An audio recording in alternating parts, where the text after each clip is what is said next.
Good morning, everyone. Tom, thank you so much for that warm welcome. That is very touching. I want to thank each one of you for being here today. It's wonderful to be surrounded by so many devoted and hardworking Idahoans. I have a 59-minute speech, even though I've only been given 15 minutes. So, Juanita, you're going to have to give me the cue when my time is up, okay? Okay. Thank you for inviting me to speak to you and be here with you this morning. It's been challenging for all of us lately, where we're always being told we can't go to the baseball game, we can't have a rodeo, we can't do this, we can't do that. And so we're all learning how to maybe enjoy more of the simple things of life, and that's what I've been doing. Just last night, it was such a pleasure to go out on the golf course with my husband of 33 years and our 2 adult children, drive the golf cart around the golf course, eat chicken wrap and tater tots with fry sauce, and enjoy the simple things of life. It's hard to hear you back there. Okay, so is this better? Can you hear me back there? Okay, I'll try to be closer. Okay, good. So, it's just great to be able to have opportunities with our families, and I used to not like to play golf, but now I understand what people enjoy about golf, and it's just the experiences that we have together. Experiences like looking at our son getting ready to hit the ball, and the sprinkler comes on and just gets him right in the face. And we can't help but just laugh at him. Or when he tries to be a man and take a swing of the ball to go over the hill and back into the fairway, and so he aims completely off track and ends up hitting the tree right in front of him. But it's nice to be able to get back and enjoy some of the more simple things of life. And I feel like I am so fortunate to live in Idaho, live in this country, have a family. Isn't that what it's all about? Is being with our family, developing relationships with our friends. That's what this country really is all about, and we are so blessed as a nation. The early settlers that came to America, they came across the shores in order to worship freely on the shores of this, have no time limit and are worth fighting for. I'm going to quote some of our founding fathers. For example, they spoke as true statesmen and had clear language about what it was that they were fighting for. As an example, Patrick Henry, when he said, "I know not what course others may take, but as for me, give me liberty or give me death." A school teacher turned spy, Nathan Hale, who just before being hanged by the British for being a spy, stated, "I regret that I have but one life to give for my country." And then there's the story of John Paul Jones, America's first Navy hero. While in the midst of his own sinking ship, one of his men called for quarter, surrender. The British captain they were fighting against was willing to give quarter to them, but Jones refused. He declared he had not called for quarter and told the British captain that he still intended to fight on, saying, "I have not yet begun to fight." These words, even today, are inspirational and can help unify a nation and to embrace a common cause, and that is the cause of liberty.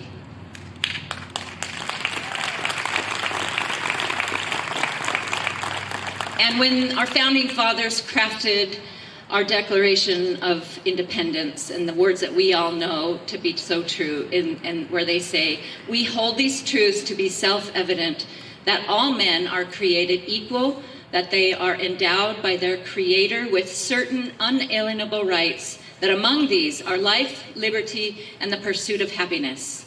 And then our founding fathers put together our Constitution, which is the oldest living document in history, 231 years now.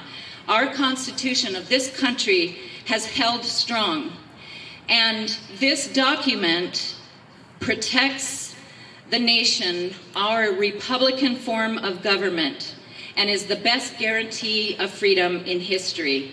This document protects the careful balance of power between the three branches of government, the legislative, the executive, and the judicial. This document helps to limit the federal system of government and to protect our state sovereignty. The First and Second Amendments are granted to us, the First Amendment being the protection of our free speech and our ability to practice our religion as we see fit, and of course our Second Amendment, which protects our First Amendment. But today, our state and our nation are experiencing some challenging times. There are diverse views regarding the impact of COVID-19 on our state and how to spend the $1.6 billion that has come our way with strings attached, including contact tracing. As a member of the recently appointed Coronavirus Financial Advisory Committee, I will continue to fight that for prioritizing funding within our rural communities where it is needed most, ensure that state procurement law is followed to prevent crony contracts so that we don't have additional debacles which waste taxpayer dollars, prevent unfair competition between the government and the private sector. As these things come flying at us at more than 85 miles an hour, I am doing my best to help provide oversight and understand how this will impact our state. So today we're here to talk about freedom. What does freedom look like today? Everyone has their own ideas, but I thought about this, and not to be one that people don't say that we can't come up with some ideas. I have some ideas for your consideration today. What does freedom look like today?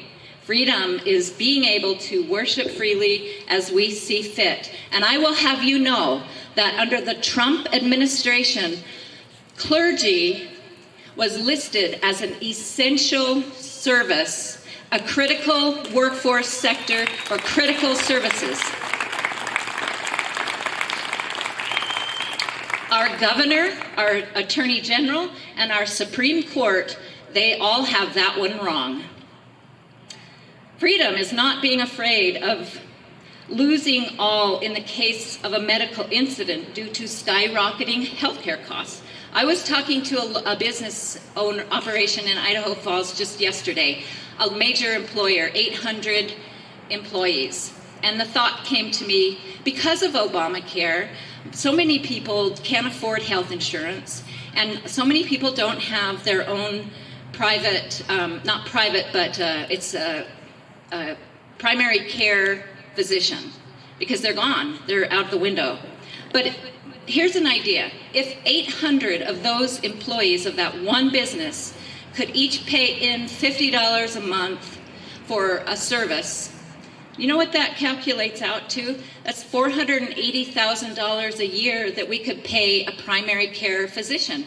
And that business could actually put that physician on site, give their employees counseling like nutritional guidance, perhaps help them with their keeping them fit and taken care of, could even have a good stockpile of medications. We can do, these are ideas that are being discussed, but because of some of the restrictions in our healthcare laws, and sadly because Congress did not do anything to free us up from Obamacare, these things are not at our availability. Learning opportunities which extend beyond the traditional classroom, like skills-based learning and apprenticeship training. How sad is it that a student in Payette can't go work get an apprenticeship at a clean machine shop that was started up by a veteran. They're making tiny little bead parts that they are literally the size of a bead that go inside a jet engine, a jet brake. And they're making prosthetics. And young students are thrilled and excited to go into this business and learn how to do this. But the parent doesn't view that as an honorable vocation.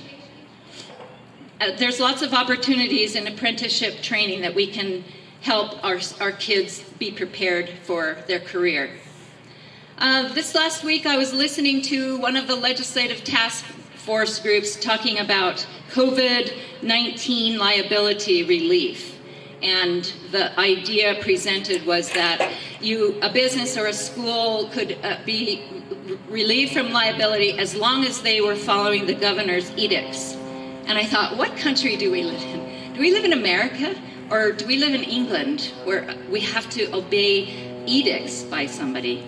Here's an idea. When did we, as a society, how did we get to this place where we sue our neighbors for a disease? And for our schools, for those parents who are afraid that their kids might become infected at the school. How about this? At the school district, offer their parents a liability release form, because after all, it is a privilege to attend public school in America. So why not sign a liability release form? And for those parents who still don't feel comfortable with this form of education, why don't we take some of that money? We spend $8,000 a year per student. We don't want our flag on the floor. I'm just going to put it here. Why don't we take that $8,000 per student, give it to the parent, allow the parent to pool that money and hire a teacher? If 10 parents did that, they could hire a school teacher, pay him or her $80,000, and have 10 students in the classroom, either through a savings account, a grant, or a tax incentive. This is not a new idea. It's called a learning pod, and it's spreading like wildfire in California. So Google it, look it up. Freedom is freedom from government mandates of any sort.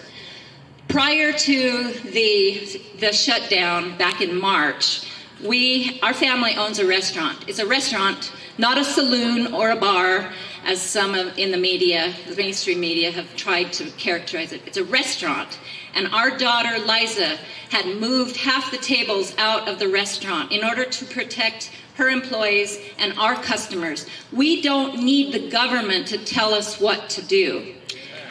And then after the shutdown, and when this committee was coming together with some recommendations and guidelines, our daughter Liza had come up with this exhaustive list that I forwarded to the governor's office, and I said, here's an example of what you can do.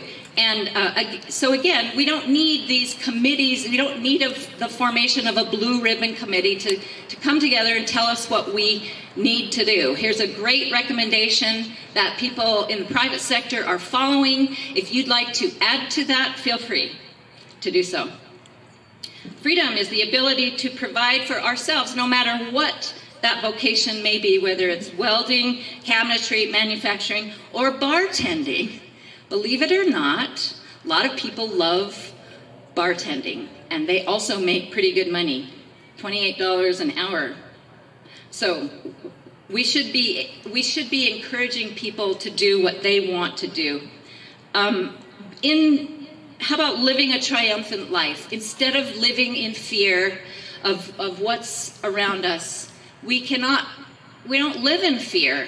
We need to recognize our heritage, reclaim our heritage, and truly understand, if we start thinking differently back to the beginning of this country, that we have endless opportunities here in our state and in our nation.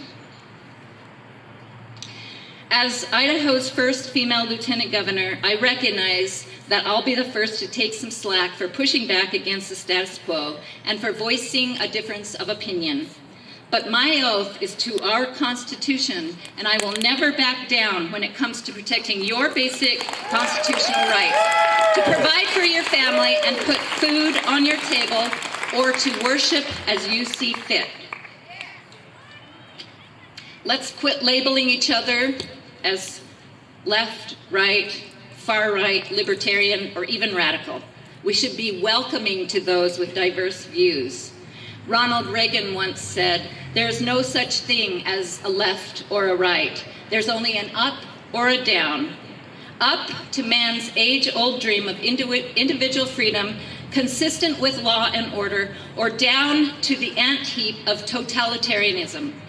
Let's focus all of our efforts upwards." I've never shied away from standing up for principles, even when it was unpopular or controversial. We have foundational principles that should not be up for debate. We must defend our constitutional rights against all efforts to undermine or supplant them. I did not take on the responsibility of being your lieutenant governor to choose the easy road. I campaigned on preserving and restoring, where necessary, the constitutional principles that make Idaho great. Thank you. This may make some people uncomfortable, but going back to the wise words of Thomas Jefferson, we are not to expect to be translated from despotism to liberty in a featherbed. Let's not forget our heritage and the important foundational principles which make America the greatest nation on earth. These words are meant as an encouragement to rededicate ourselves to the principles that our country was founded on and to individual liberty above all else. Let's wake up, Idaho. Let's turn our hearts back to God.